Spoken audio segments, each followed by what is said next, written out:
Cuba é um país comunista ou capitalista? Hoje tem uma ditadura capitalista por lá? O que acontece? Fica com a gente até o final do vídeo, que hoje a gente vai entrevistar o Martim Hernandes, dirigente da Liga Internacional dos Trabalhadores e também escritor do livro O Veredito da História. Eu sou a Marina, do Rebeldia de São Paulo, e aproveita também para já curtir o canal, se inscrever e vamos debater o tema de Cuba hoje.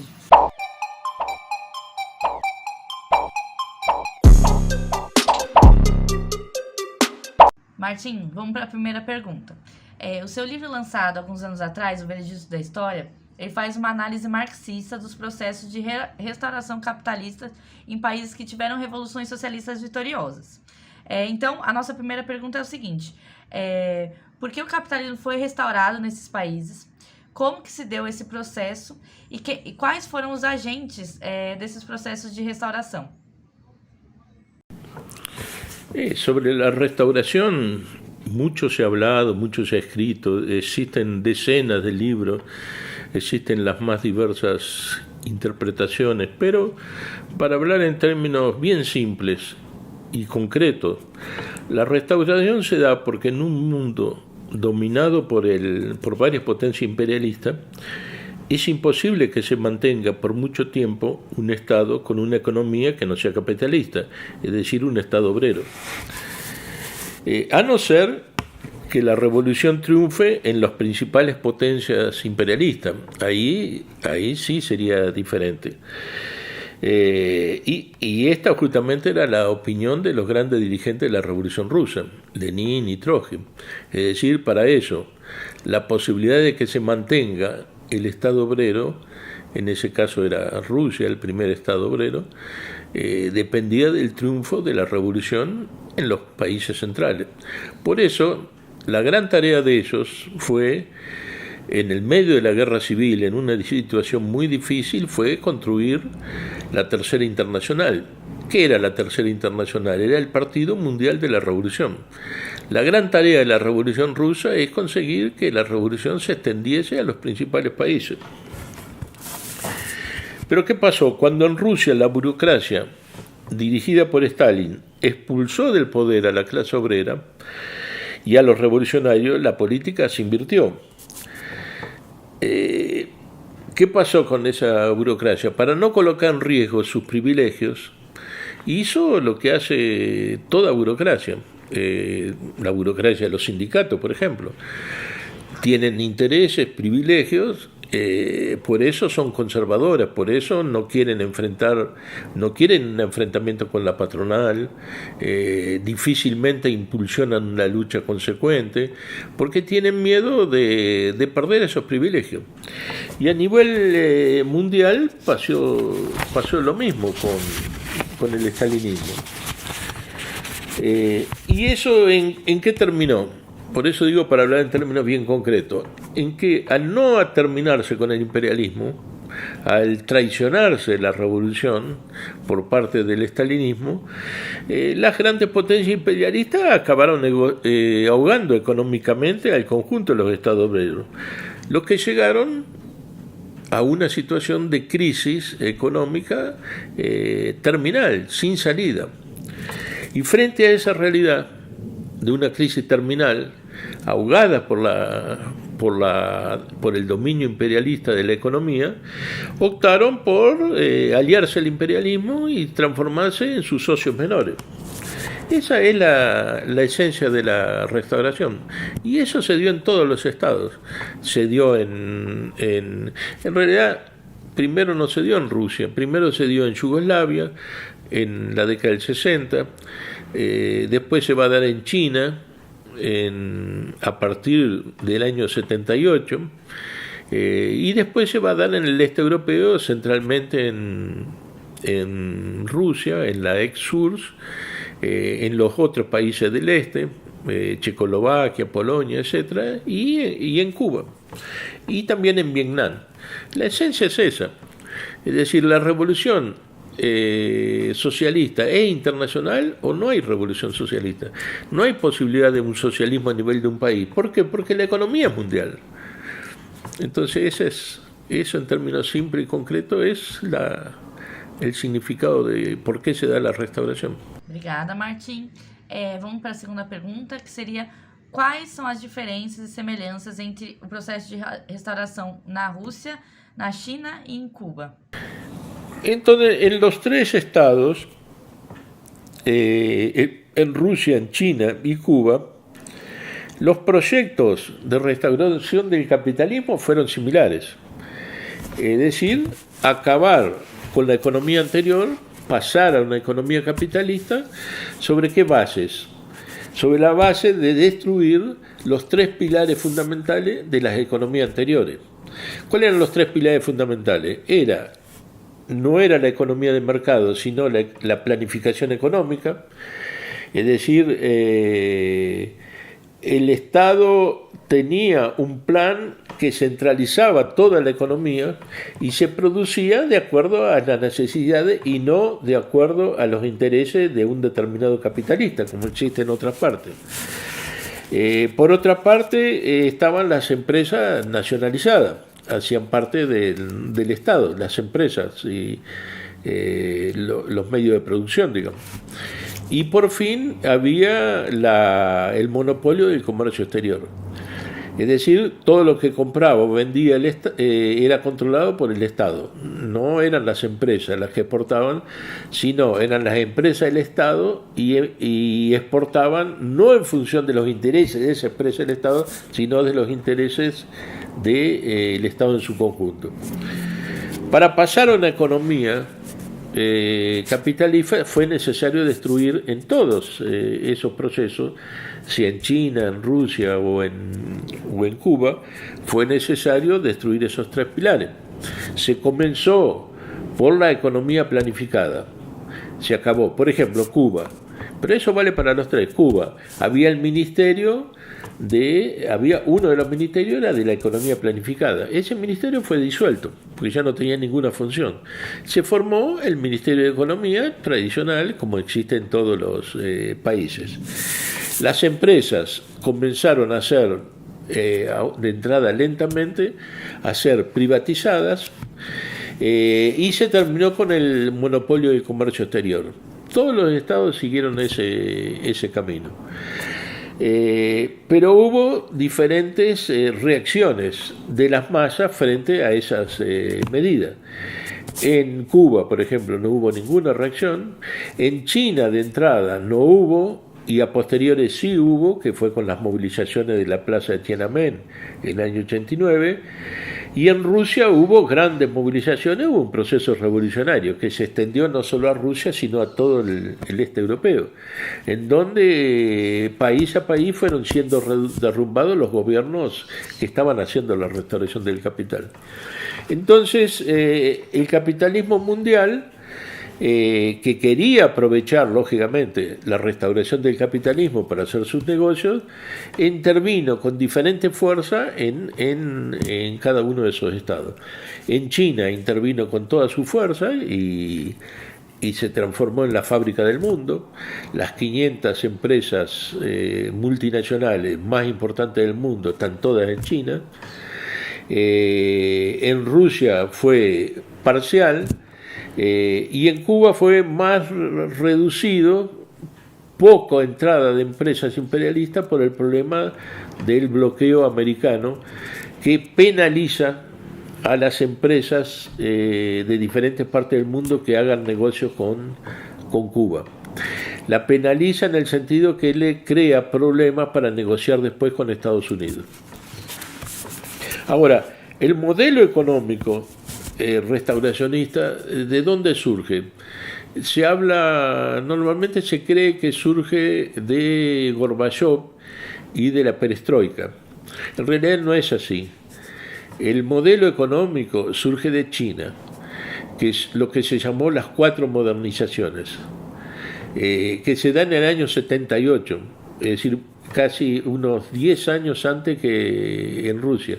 En el año 78 se inicia el proceso de restauración en China y recién en el año 85 se da un cambio en el Partido Comunista, que lo colocan a Gorbachev de secretario general con su perestroika. ¿Qué era la perestroika? El plan chino aplicado a la Rusia. El plan de las 4 modernizaciones de China se concretiza en la perestroika rusa. Entonces, ese modelo de restauración, de cómo hacer la restauración, son diferentes de país a país, pero en aspectos secundarios. En lo esencial, son todos iguales. Todos tienen el mismo objetivo. ¿Cuál es el objetivo? Aunque lo desmientan, lógicamente. Transformar a esos países, frente al fracaso de la economía, dominada por el imperialismo, frente al fracaso de esos estados, desde el punto de vista económico, transformarse en socios menores de las potencias imperialistas. Es decir, ¿haciendo qué? Actuando como intermediario de las grandes empresas que entran en el país. Bueno, en esencia es eso, es decir, no hay una diferencia de cualidad, aunque sea todas tienen aspectos diferentes. Por ejemplo, y todas, ¿qué ofrecen esas empresas para las potencias imperialistas? Vean qué interesante. El Banco Mundial hizo un trabajo hace unos 7, 8 años atrás, muy interesante, en donde analizan las economías de todos los ex estados obreros. Y entonces dice que tiene una particularidad todos esos estados, que es que la población tiene un alto nivel cultural. Y eso es verdad. Una de las conquistas es que las mayas tenían un alto nivel cultural, científico, técnico, etcétera, etcétera. Entonces, y en todos esos países existían y existen dictaduras. Algunos existen democracias burguesas, pero con carácter bien dictatoriales. Y entonces, ¿qué le garantiza esos estados al capital internacional? Lo que le garantiza es que tienen una mano de obra muy cualificada, como no existe en otra parte del mundo, y muy barata. Para que se tenga una idea, por ejemplo, las multinacionales que están en China, cuando entran con todo, entran pagando salarios de 20, 30 dólares. Cuando en las metrópolis o en los otros países capitalistas a un obrero le pagaban 1.500 dólares, 3.000 dólares, 4.000 dólares, en China le pagan 20 o 30 dólares. ¿Y por qué le pueden pagar esos 30 dólares? Porque hay una dictadura. Y segundo, porque hay un salario social que venía del Estado anterior. ¿Cuál es el salario social que permite pagar 20, 30 dólares? Que el Estado garantizaba la educación, la medicina, la vivienda, etcétera, etcétera. Aunque después se fue desmontando eso, pero eso existía de entrada. Entonces era una situación ideal, era el negocio de la China, invertir en China, o invertir en Cuba, o invertir en Rusia. Entonces, en todos los lugares, es decir, en la esencia de la burocracia, las burocracias de ser agentes indirectos, podemos decir, del imperialismo, se transformaron en agentes directos del imperialismo. Por ejemplo, el gobierno cubano es el gobierno más proimperialista en la actualidad de toda América Latina. Porque ¿cuál es su proyecto? Una ley de extranjero que le permite ventajas al imperialismo que ningún país de América Latina le permite. Eso se lo permite el gobierno cubano. No lo consiguen hacer como querían porque está la traba del embargo americano. Pero ese era el proyecto. Ustedes, si vieran alguno la ley de inversiones extranjeras, es una ley única, porque permite todo, hace lo que quieren, las empresas imperialistas hacen lo que quieren. Por ejemplo, el caso de Cuba, para que se entienda hasta dónde llega eso. Por ejemplo, la empresa imperialista que entra, o capitalista, no necesariamente, que entra en Cuba, no le paga salario al trabajador cubano. Quien le paga el salario al trabajador cubano es el Estado, y la empresa imperialista le paga al Estado. Y una parte de ese salario se lo paga al obrero. Pero ¿qué pasa si ese obrero entra en huelga, compromete la producción, etcétera? El Estado garantiza que echa de la fábrica todos los obreros, el Estado echa todos los obreros y pone obreros nuevos. Entonces eso es si nos ponemos en el lugar de un capitalista europeo americanos, donde sea, bueno, eso no lo va a conseguir en ninguna parte del mundo. En todo el mundo va a tener que pasar por el Ministerio de Trabajo, las leyes trabajistas, etcétera. En Cuba no existen. Los sindicatos en Cuba no existen. Es decir, existen como sindicatos que son agentes directos del gobierno. Bueno, pero eso en general en todas partes es igual. En todos los lugares donde se restauró el capitalismo es eso. Transformar esos estados en semicolonias del imperialismo. Ese es el proyecto. Donde la burocracia actuando como socios menores del imperialismo. Aunque hagan declaración antiimperialista, porque hacen. Los castristas son especialistas en hacer declaraciones contra el imperialismo. Pero están todas las... están entregando el país, todos esos países, al imperialismo como ningún outro Estado ha hecho. Muita gente fala que o processo de restauração significa que o socialismo não deu certo e que foi uma experiência histórica fracassada, certo? Inclusive, essa é o que o imperialismo muitas vezes tentou dizer, tentar falar, né?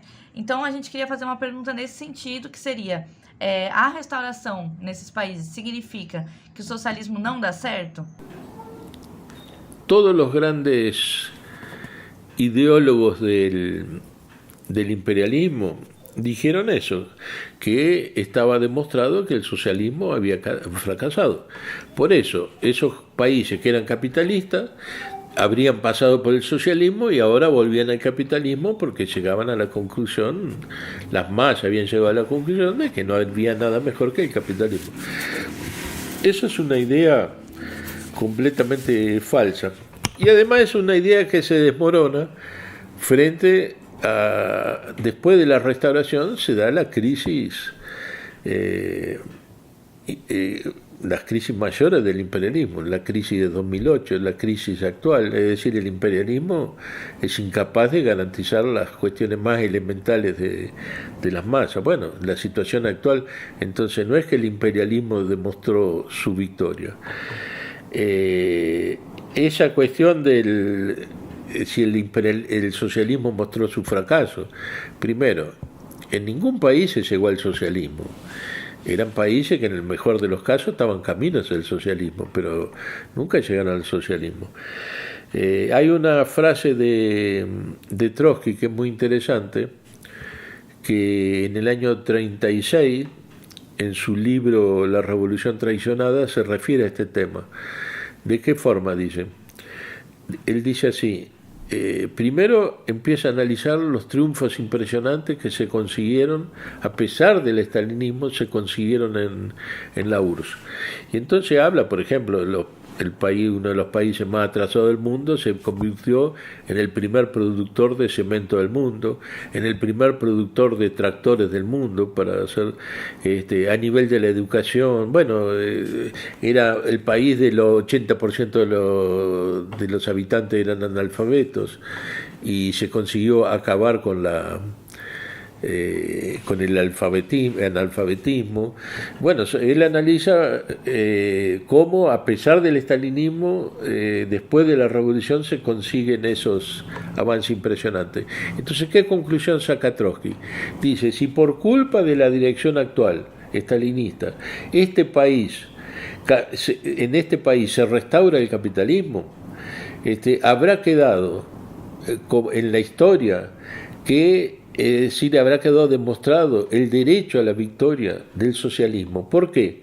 Porque en toda la historia de la humanidad, ninguna vez, en ninguna oportunidad, un país atrasado, como era Rusia, consiguió transformarse en una gran potencia por las conquistas que consiguió en todo el terreno de la economía, de la cultura, etcétera, etcétera. Y decía, y eso está demostrando el derecho a la victoria.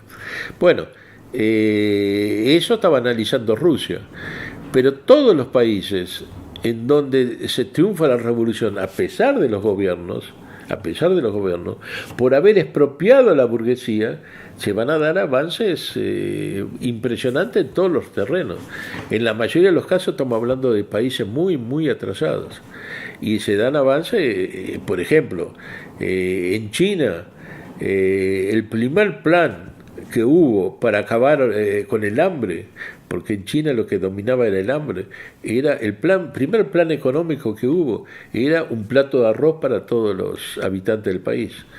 Bueno, y China superó claramente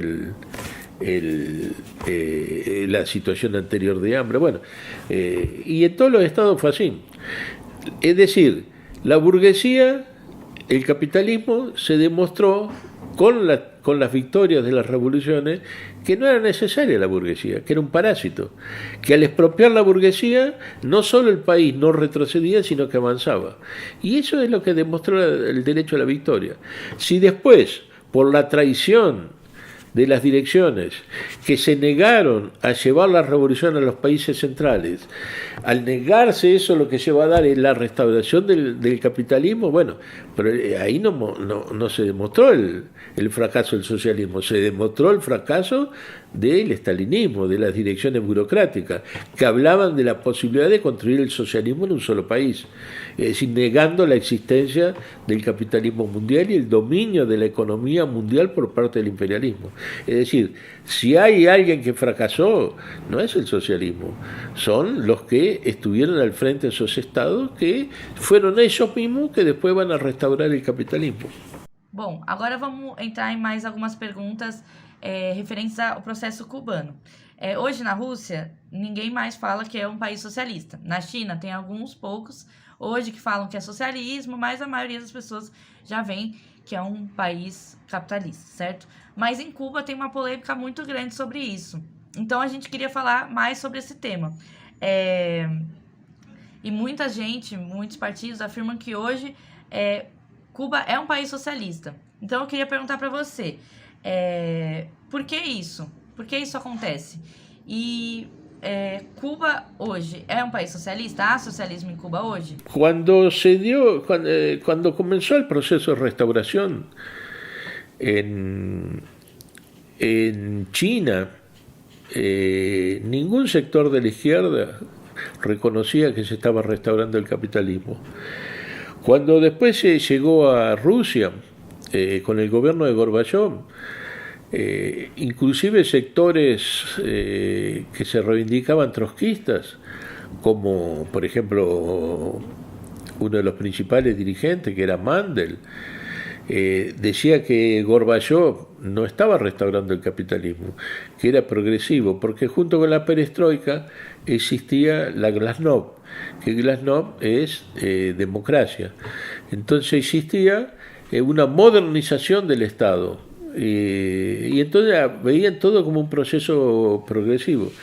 Cuando ya era evidente que lo que se estaba dando en Rusia era la restauración, todo el mundo, digo todo el mundo, la izquierda, decía que no había restauración del capitalismo. Era la gran polémica. Después de mucho tiempo se llegó, casi no había cómo negarlo. Y entonces empezó la discusión con China. No, en Rusia sí se restauró el capitalismo, pero en China no. ¿Y por qué en China no? Porque quien dirigía la restauración del capitalismo en China era el Partido Comunista. Y entonces la idea no, si está el Partido Comunista al frente, es lo que ellos dicen, socialismo de mercado, algún tipo de, pero no capitalismo. Y por fin, hasta hoy se discute si en Cuba se restauró el capitalismo o no se restauró el capitalismo. Bueno, ¿por qué? Porque al frente del gobierno cubano sigue estando el Partido Comunista. Estaba Fidel, estaba Raúl Castro, estaban los dirigentes de la revolución, estaban al frente de la restauración. Y se sigue negando eso. ¿Y por qué se niega eso? Porque no se hace un análisis objetivo de lo que está pasando. Es como si el socialismo fuese un discurso. Entonces, si yo hablo de socialismo, entonces yo soy el presidente de un país y reivindico el socialismo y digo que mi país es socialista, entonces es socialista. No, eso no tiene nada que ver. No es un estado, Cuba no es un estado obrero, no está camino al socialismo, es un estado capitalista igual que cualquier otro. Hubo una polémica con un intelectual argentino que hacía conmigo, que para mostrarme la gran prueba de que no se había restaurado el capitalismo en Cuba, ¿Cuál era la gran prueba? Que no existía la bolsa de valores, como existe en todos los países capitalistas. Pero es lógico que no exista la bolsa de valores, porque las empresas que están actuando no son cubanas. Ellos actúan en la bolsa de Nueva York, en las diversas bolsas del mundo. Entonces, justamente porque el gobierno cubano ha impedido que surja una burguesía cubana, porque tienen miedo que a través de eso vengan los gusanos que están en Estados Unidos. ¿Y qué es lo que pasa? Impiden que se forme una burguesía nacional. ¿Y cuál es la burguesía nacional? Es la burguesía imperialista asociada a los gobernantes y al ejército, a las fuerzas armadas. Ellos son los que dominan la economía. Ellos son los nuevos burgueses. Entonces, es un disparate decir que Cuba es socialista o que Cuba es un estado obrero. Eso no hay nada que lo pueda demostrar, a no ser el discurso. Bueno, pero Chávez también hacía el discurso y Maduro también habla de discurso y discurso de socialismo, pero eso de socialismo no tiene nada. E aí, continuando nesse debate sobre Cuba, eu queria perguntar o que está acontecendo em Cuba atualmente, nos dias de hoje, e se tem alguma relação com esse processo de restauração. Se sim, qual é a relação? Sí, lo que está pasando hoy en Cuba, no hoy, hace muchos años, que es la miseria total de las masas, a un grado superior a la mayoría de los países latinoamericanos, tiene sí que ver con la restauración, pero no con la restauración solo en Cuba, sino con la restauración en todo el este europeo, en la URSS fundamentalmente. Cuba hizo parte del conjunto de los estados obreros que fueron en una decadencia económica total, y la dirección del Estado cubano fue parte importante de ese retroceso y de esa política contrarrevolucionaria. Entonces, por ejemplo, en Cuba se decía que Cuba era diferente de la dirección rusa, etcétera. Sí, al principio de la revolución no hacía parte del bloque soviético, de la política del estalinismo, tenía una cierta independencia, pero eso duró pocos meses. Cuba se integró totalmente al aparato estalinista mundial, a tal punto, por ejemplo, que cuando los tanques soviéticos invaden Checoslovaquia, Fidel Castro no tuvo ninguna duda en apoyar a los tanques soviéticos, no a las masas. De la misma forma, cuando el ejército cubano interviene en Angola, intervienen porque después de la independencia hay un sector más a la izquierda que cuestiona el nuevo gobierno de Angola, el sector de Nito Álvarez, que el ejército cubano va a hacer una masacre para mantener el proyecto de no ir en dirección a un Estado obrero. Cuba, por ejemplo, frente a la revolución nicaragüense, cuando después de triunfar la revolución nicaragüense, Fidel Castro recomienda a los nicaragüenses que no hagan una nueva Cuba, es decir, que no expropien a la burguesía. El problema de principio de Fidel Castro es no expropiar a la burguesía. Es decir, toda la política del estalinismo, coexistencia pacífica con el imperialismo, frente popular en los países para no expropiar la burguesía, etcétera, etcétera. Bueno, cuando se restaura el capitalismo en Rusia, Cuba deja de recibir la ayuda que recibía de Rusia y entonces la crisis aumenta en forma muy grande. Y entonces, ¿cuál es la salida que encuentra el Estado cubano? Las inversiones imperialistas. Pero las inversiones imperialistas llegan en cuentagotas justamente porque está el problema del bloqueo. Entonces Cuba hace parte de ese contexto mundial de una dirección contrarrevolucionaria que en lugar de expandir la revolución a los países, no solo a las grandes potencias imperialistas, como estoy diciendo, Cuba se pone en contra de que la revolución se expanda para Nicaragua. Hoy en día Nicaragua, por la política del castrismo y de los sandinistas, es uno de los países donde hay mayor desigualdad del mundo. Está en segundo lugar en el terreno de la desigualdad en el mundo. Entonces esa es la política. Y entonces viene la restauración, claro, y la restauración del capitalismo lleva a una situación de, por ejemplo, se despidieron más de 1 millón de trabajadores del Estado. La situación de hambre del país no es una frase, es hambre mismo.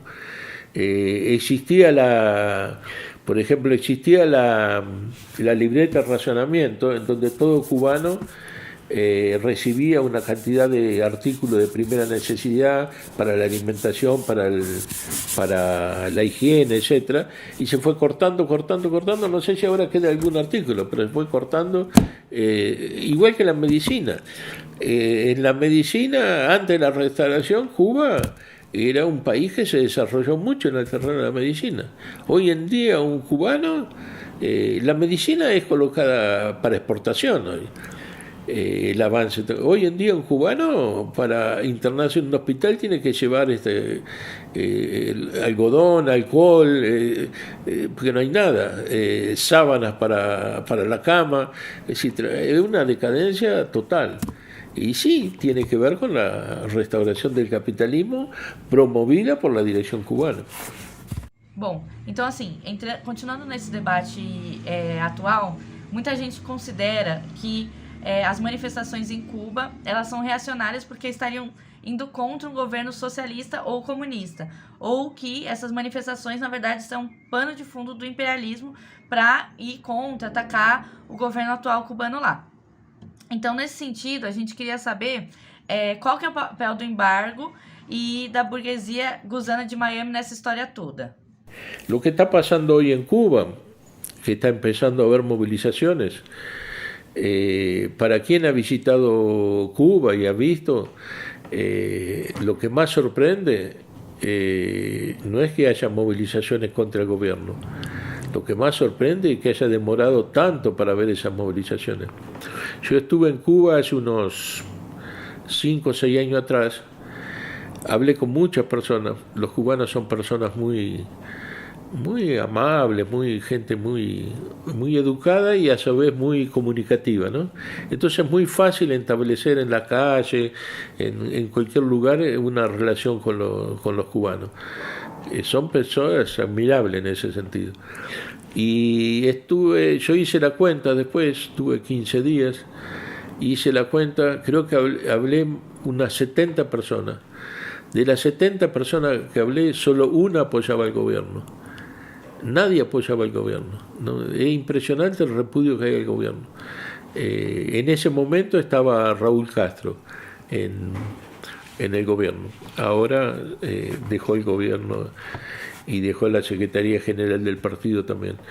Bueno, el repudio al gobierno es generalizado, pero eso todavía no se transformaba en acciones. Y lo que más se veía es la situación desesperante desde el punto de vista económico. Por ejemplo, yo estaba en un hotel y quedaron muy agradecidas las señoras que hacían la limpieza de los cuartos, etcétera, porque nosotros le dejamos todos los productos de limpieza que nosotros teníamos, jabones usados, ¿no? Lógicamente, usados, shampoo, ¿verdad?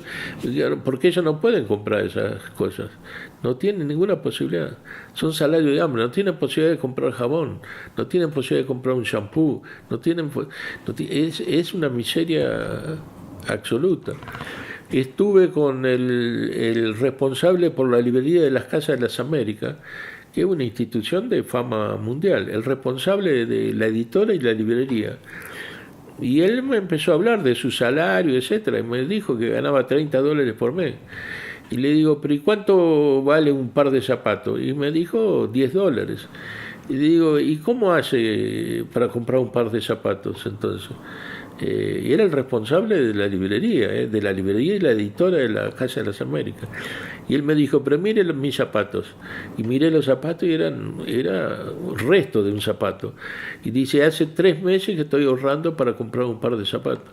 Y todavía no tenía el dinero para comprar el par de zapatos. Bueno, yo fui a una feria que venden verdura, fruta, etcétera, y me sorprendí porque las frutas que venden no son las que uno consume normalmente, son aquellas frutas que es para tirar, para tirarla a la basura, porque ya están todas apodrecidas, y la gente compra eso, porque la fruta buena va para los hoteles. El nivel de salud, por ejemplo, se me terminó, yo tengo hipertensión y tomaba un remedio muy común para hipertensión, que es Enalapril, que existe en todas partes del mundo y es un remedio barato.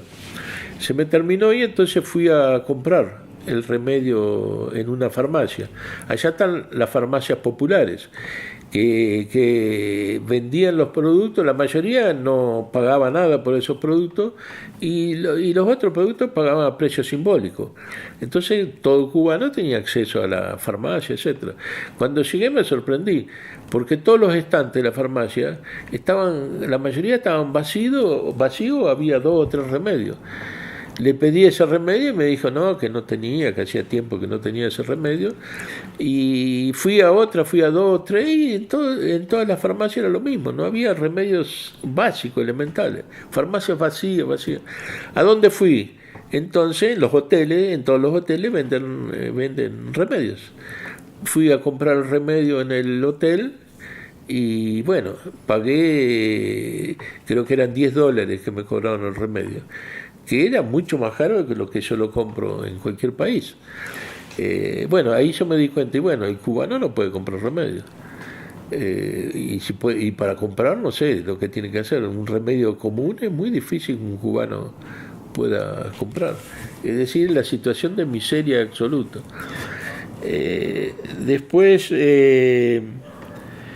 bueno, y dice que eso es socialismo. Bueno, no sé qué entienden por socialismo. Socialismo es miseria, explotación, trabajo esclavo. Porque no es que todo el mundo no puede comprar remedio. Fui a la sede de la Juventud Comunista y para mi sorpresa vi en la puerta a los dirigentes de la Juventud Comunista todo en coches Mercedes-Benz 0 kilómetros.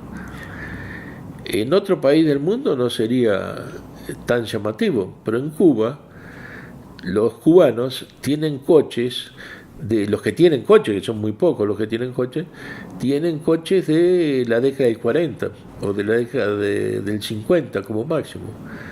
Son lindos, son vistosos, porque son carros antiguos, etcétera, etcétera. Y es imposible un cubano comprar, porque el precio de un coche en Cuba es el mismo precio que en el mercado mundial. Entonces, un trabajador que gana $20, $30 por mes, ¿cómo va a comprar un coche, aunque sea usado, que vale $10.000, $15.000, un coche popular? Eso es imposible. Además, en Cuba es gracioso, ¿no? Porque la desigualdad uno la ve por las patentes de los coches, porque las patentes son diferentes. Entonces los coches con patente de un color son de los cubanos, con patente de otro color, que ya son coches muy buenos, son de las empresas extranjeras, de los directores, etcétera, de las empresas extranjeras. Y los otros son los coches oficiales. Los coches de la policía son todos 0 kilómetros. Es un estado policial, están coches, y los cubanos están en esa situación. Entonces, por ejemplo, socialismo sin ninguna libertad para los trabajadores, sin ninguna democracia para los trabajadores. No sé si todas las personas saben que en las épocas de las dictaduras argentina o chilena con Pinochet existían las revistas, los periódicos, eran censurados, pero existían. En Cuba no existe ningún periódico, ninguna revista. El único periódico que existe es el Granma, que es horrible, es malísimo como periódico, que es el del Partido Comunista. Nadie puede tener un periódico, nadie puede presentar ideas, no existe ninguna radio que no sea del Estado, no existe ninguna televisión, no existe nada.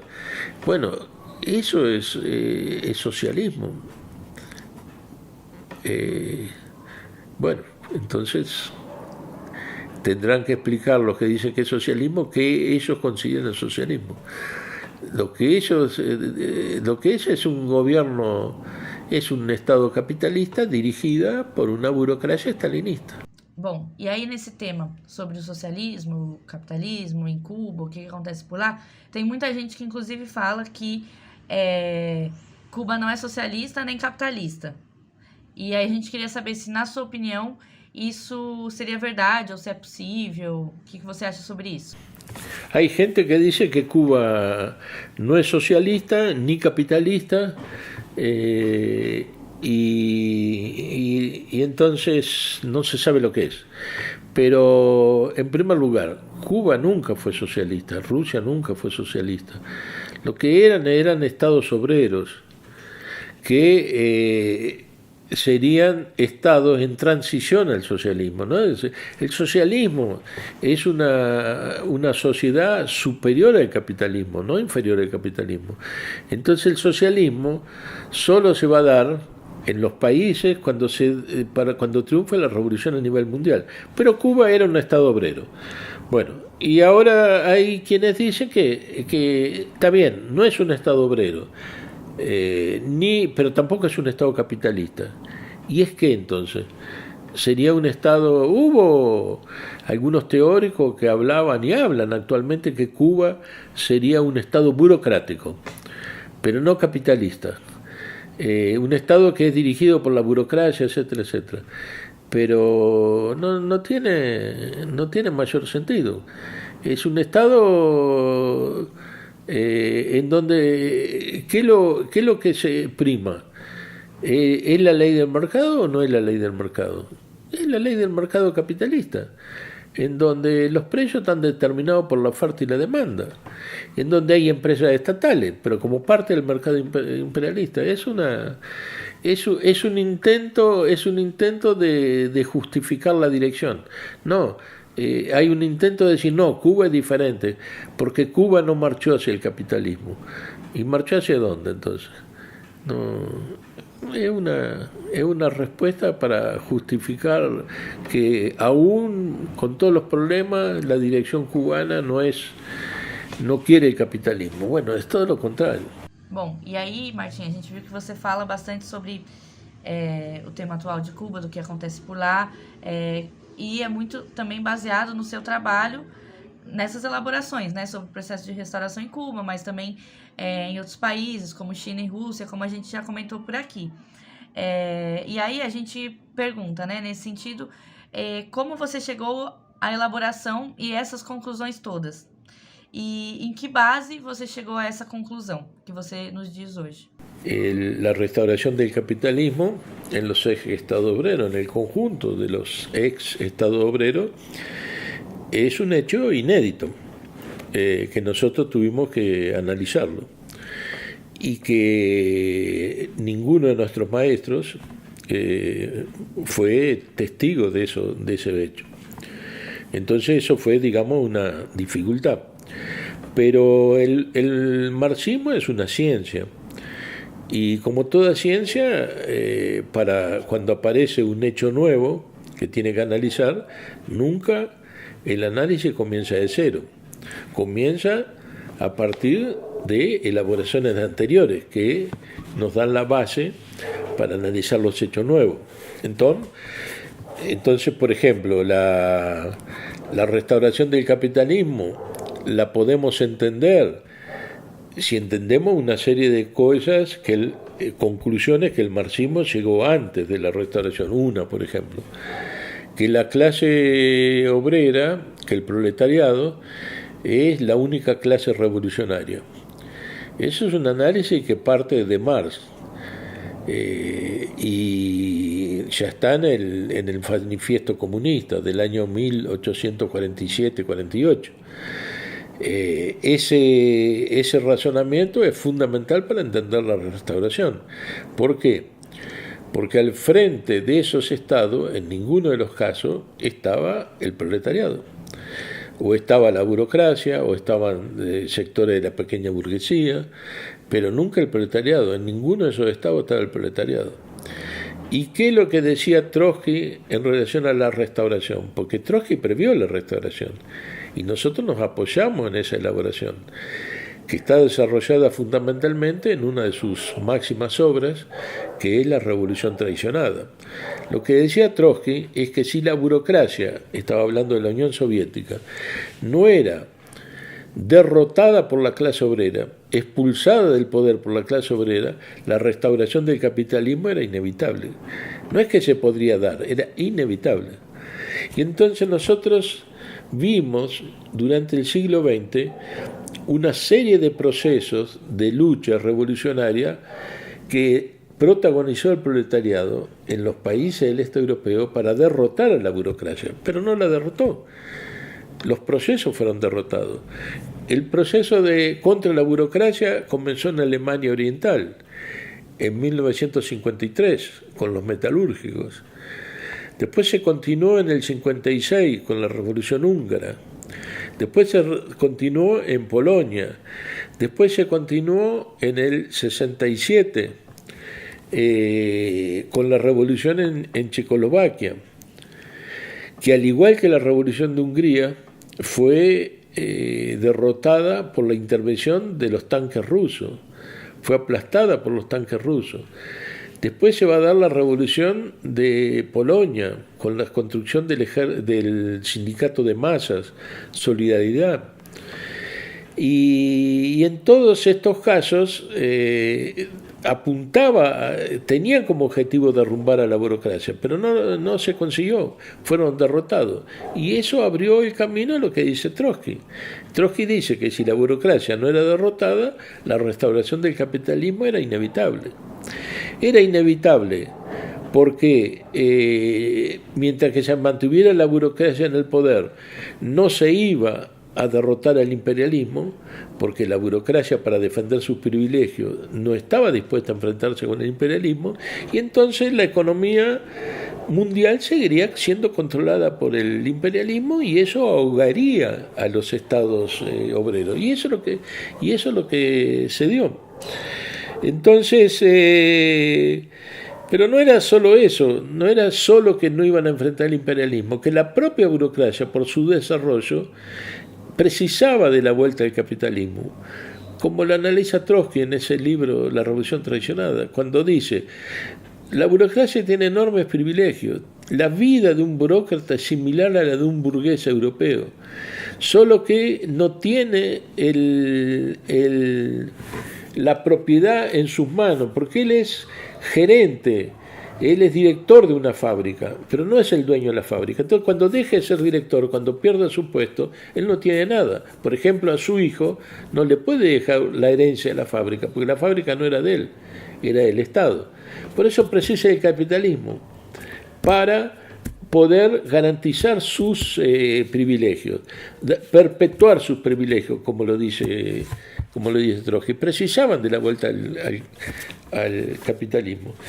Y eso es lo que nosotros analizamos y creo que hemos sido vanguardia en comprender que la restauración, no fuimos vanguardia en ver que la restauración se dio en Rusia, pero hemos sido vanguardia, yo creo, en comprender que antes que Rusia se dio la restauración en Yugoslavia, que antes de Rusia se dio la restauración en China y que la restauración se dio en Cuba.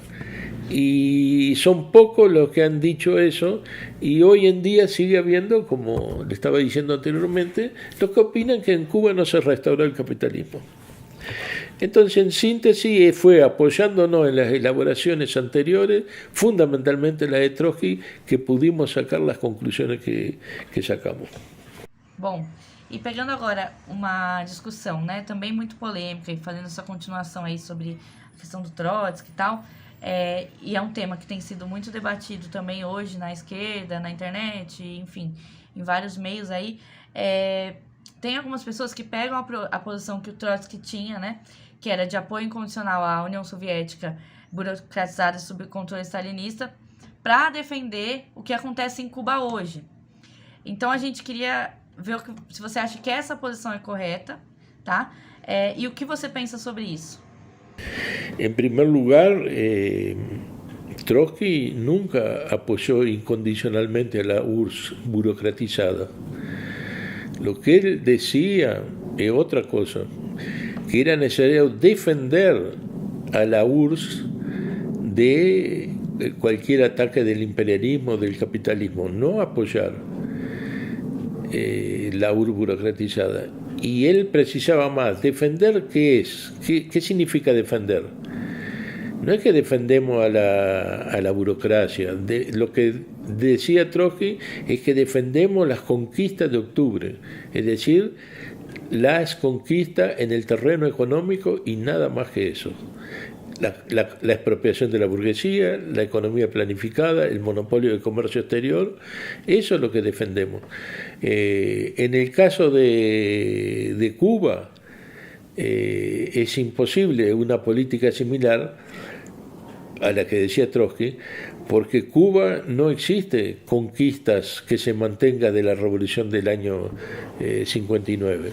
Es decir, si en Cuba existiese una economía planificada, la nacionalización de las empresas, el monopolio del comercio exterior, nosotros diríamos que somos enemigos mortales del gobierno cubano, burocrático, que un Estado degenerado, burocratizado, etc.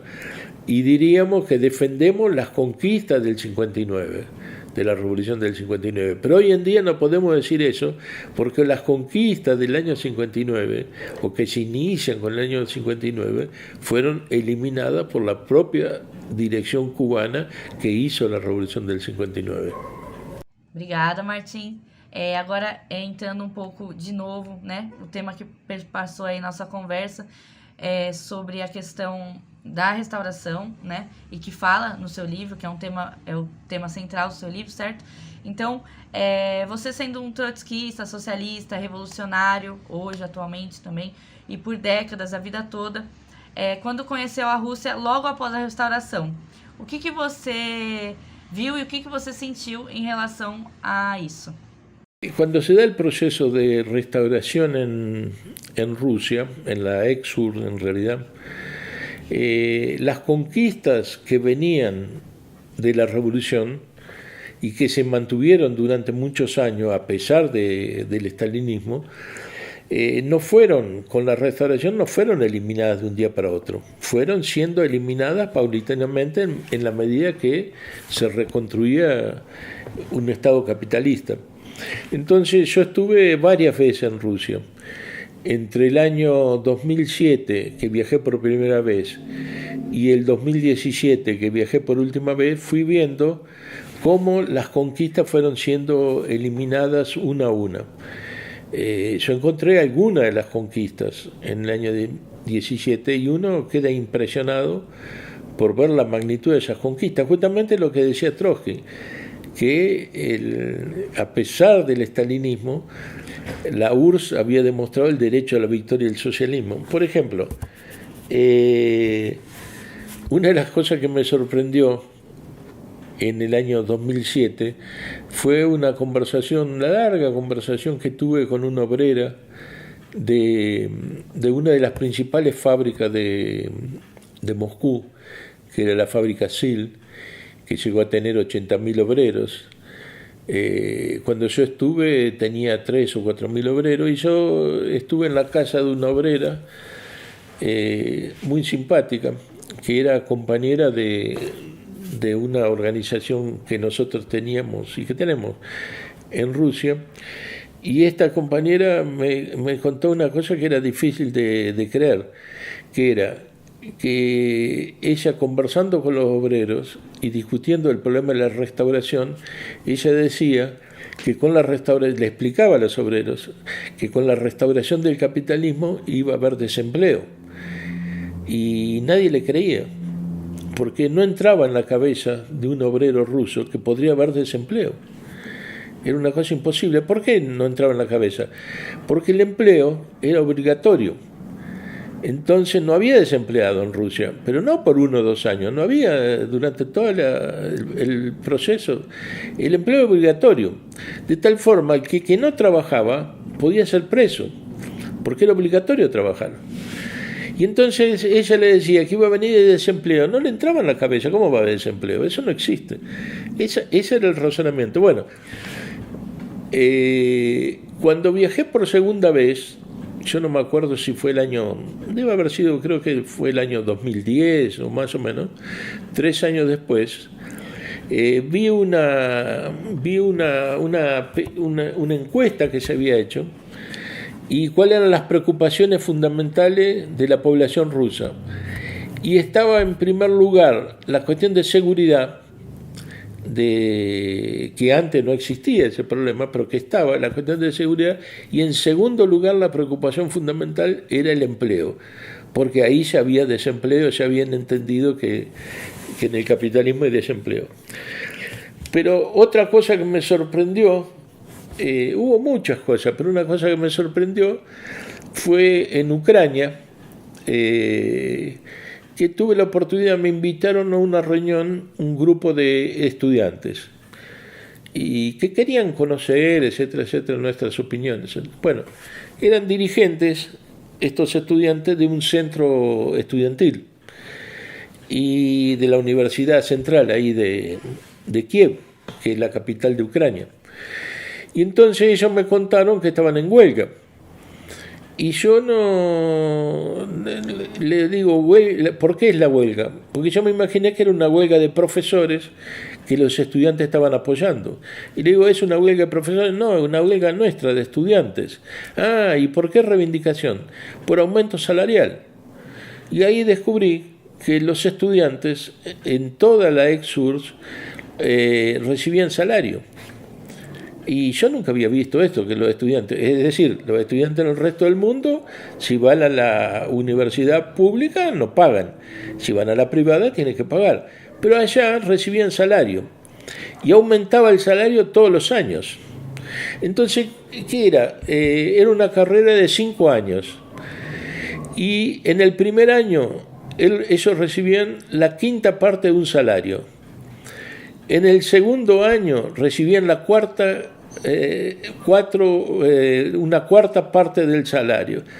Y así iba avanzando hasta que en el último año recibía el salario integral. ¿Qué era el salario integral? El salario que después que salga de la fábrica iban a recibir en el empleo. Es decir, desde que entraban estaban recibiendo salarios que iba aumentando todos los años hasta que entraban a trabajar a una fábrica, una empresa, lo que sea.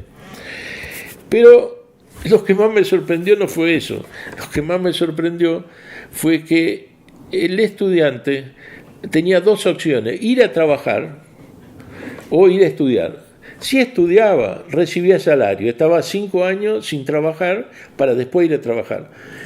Y podía el estudiante ir a trabajar de obrero, de empleado, de lo que sea, y ahí recibía el salario por estar trabajando, pero además recibía todo tipo de condiciones si quería estudiar. Entonces, pero yo, por ejemplo, condición era así. Por ejemplo, tenían un examen parcial en el trabajo. Primero, el horario del trabajo era en función del horario de la universidad a donde estaba estudiando. Entonces, si el horario de la universidad era tal, el horario del empleo era otro. De tal forma que pudiera hacer las 2 cosas. Cuando tenía un examen parcial, le daban 1 semana de empleo para prepararse para el examen. Y cuando tenía un examen final, para cada examen final, le daban 1 mes sin trabajar, recibiendo el salario, para prepararse para el examen. Entonces yo dije, bueno, pero aquí es muy fácil estudiar. Y entonces la compañera de esta obrera rusa me contó de qué es lo que era ella. Ella entró como obrera, no tenía estudio ninguno, pero dentro de la fábrica, que tenía tantas condiciones que empezó a estudiar. Entonces primero se formó como técnica contable, que estuvo en 2 años estudiando. Después empezó a estudiar ingeniería naval y se formó, era ingeniera naval y seguía trabajando en la fábrica, pero era ingeniera naval. Porque ella quiso quedarse en la fábrica, podía ir a trabajar como ingeniera naval. Y después, cuando la conocí, estaba en el último año de abogacía. Estaba formando abogacía. Y yo le digo, bueno, pero vos serás un caso excepcional en la fábrica. No, dice, es muy común. La mayoría de los obreros tienen estudio universitario, etcétera, porque tienen todas las condiciones para... Pero cuando yo la conocí, me dijo, estoy en el último año de abogacía, pero no me voy a conseguir formar de abogada porque ahora las cosas cambió, ahora ya no tengo horario para estudiar, ahora ahí estaba la restauración del capitalismo. Otra cosa que me sorprende hasta ahora en Rusia, es el nivel cultural de la población que se expresa cuando uno entra al subterráneo, al metro. Porque uno entra a un metro y da la impresión que está en una biblioteca, porque hay un silencio total dentro del metro. No están las personas hablando una con otra como es normal. ¿Por qué? Porque todas están leyendo.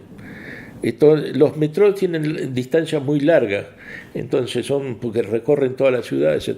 Entonces las personas están leyendo, pero no leyendo el diario, leyendo libros. Está todo el mundo leyendo libros.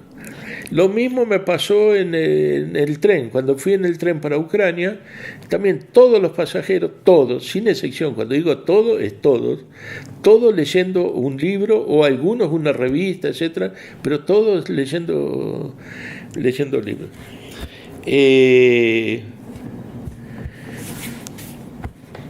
Otra cosa que me sorprendió en el primer viaje, no en los otros, es que andando por varios lugares, andé mucho por Moscú, por Ucrania, etcétera, no vi un solo mendigo en la calle. Es decir, tenían un nivel de vida, eso fue en el 2007, en los otros años no, ya ahí sí, ya era un país capitalista em sua plena forma. Martim, na parte final do seu livro tem debate que acontece especialmente com os dirigentes cubanos. E já fazem 20 anos desse processo, certo? Então, a gente queria perguntar se há um veredito do veredito, nesse sentido assim. Sí, ese debate que hicimos en Porto Alegre fue muy interesante porque organizamos un debate que tuvo bastante repercusión porque salió en la prensa de la ciudad, era el Foro Social Mundial, y nosotros organizamos un debate sobre la restauración del capitalismo en Cuba.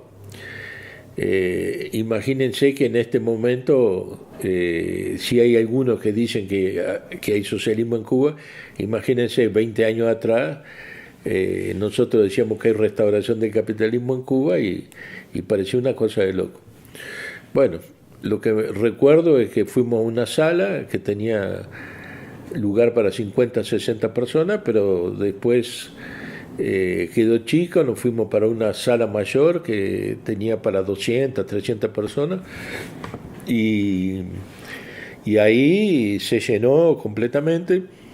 Y ahí, para mi sorpresa, vi que había militantes estalinistas que venían para enfrentarnos de varios países diferentes.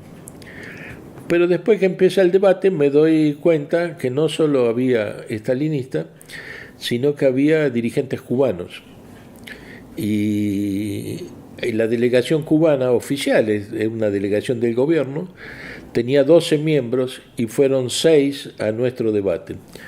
Estaba el secretario general de la Central Única de Trabajadores de allá, estaba el presidente de la Federación Universitaria y bueno, y había otros, todos eran dirigentes de alguna cosa. Fue muy interesante el debate porque había un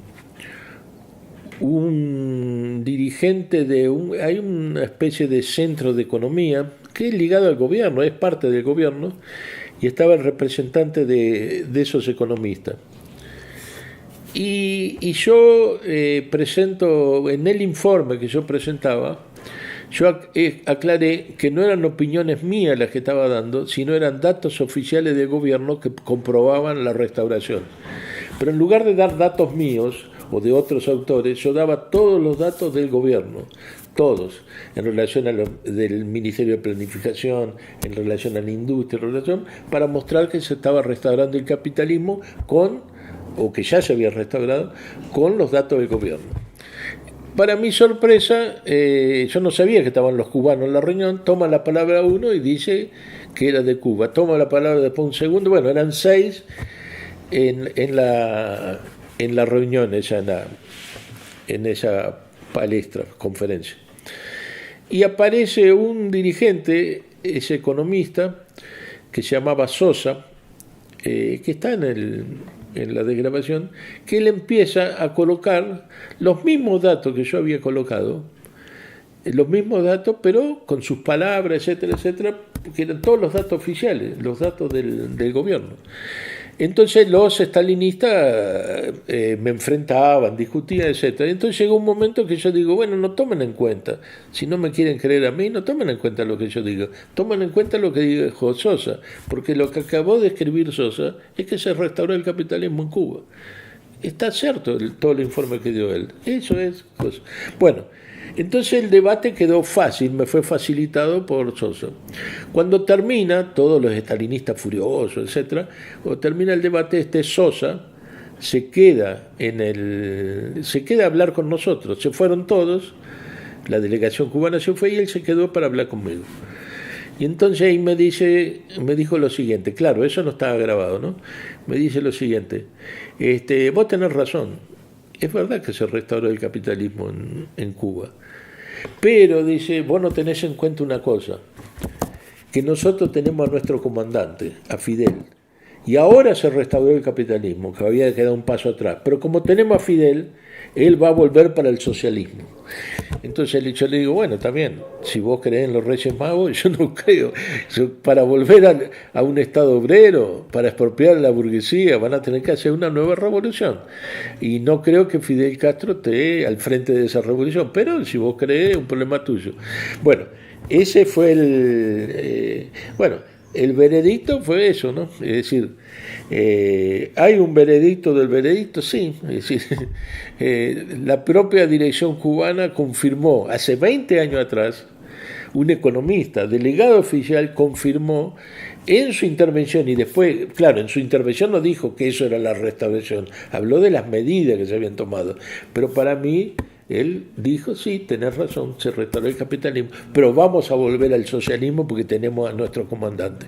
Vos no crees en nuestro comandante, pero yo creo en nuestro comandante. Bueno, creo que la historia demostró que creer en los Reyes Magos no es bueno.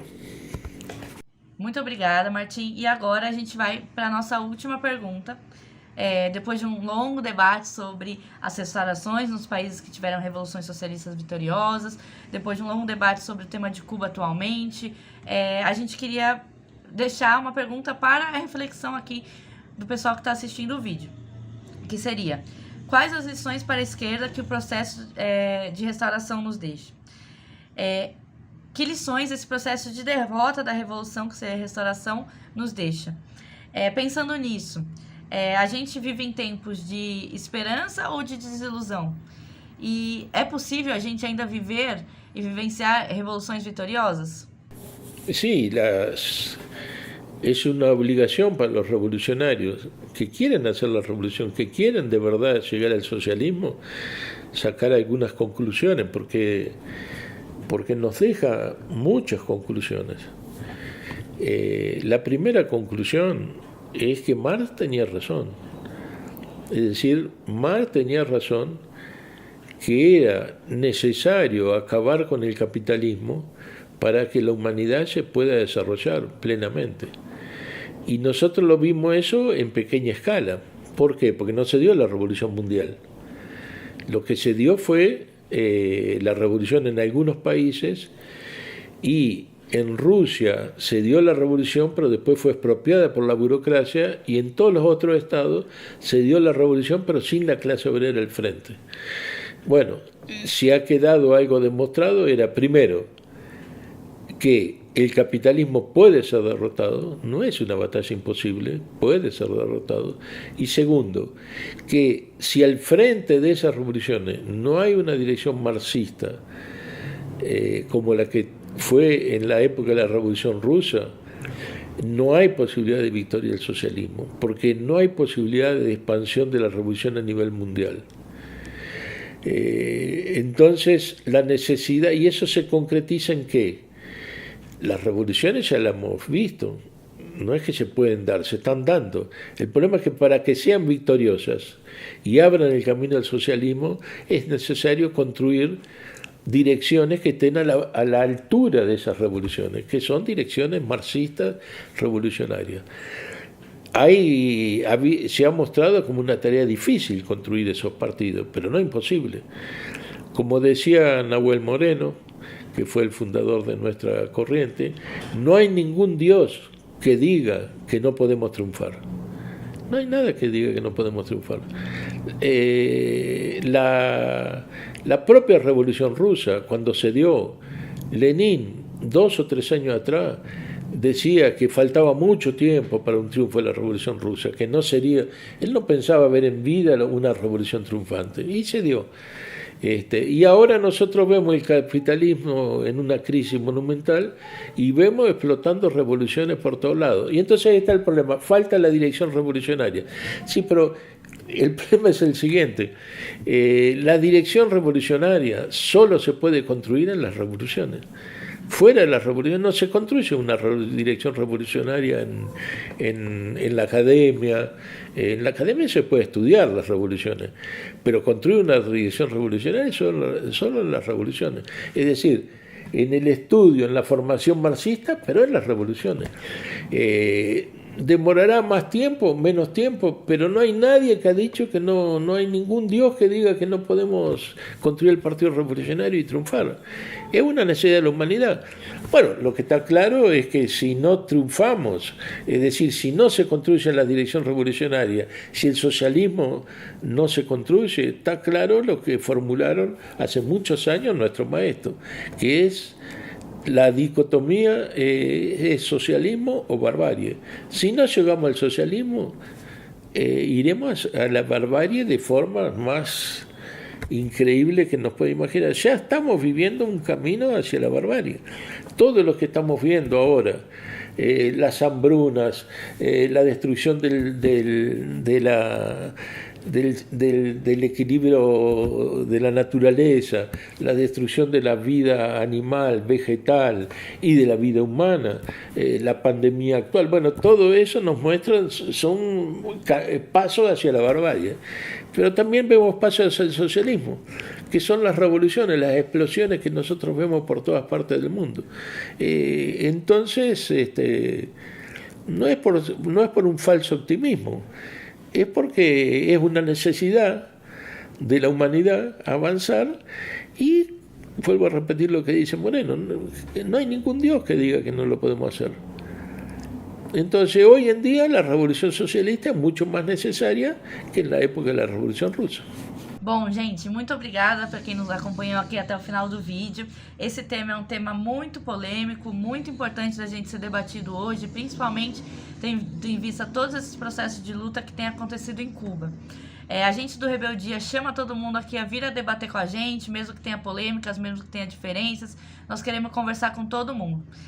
De novo, eu chamo todo mundo também para se inscrever no canal, curtir, comentar. A gente também tem o nosso Instagram, Facebook. E qualquer coisa, só mandar um direct, só mandar um salve que a gente troca uma ideia, tá bom? É nóis, gente. Vamos que vamos.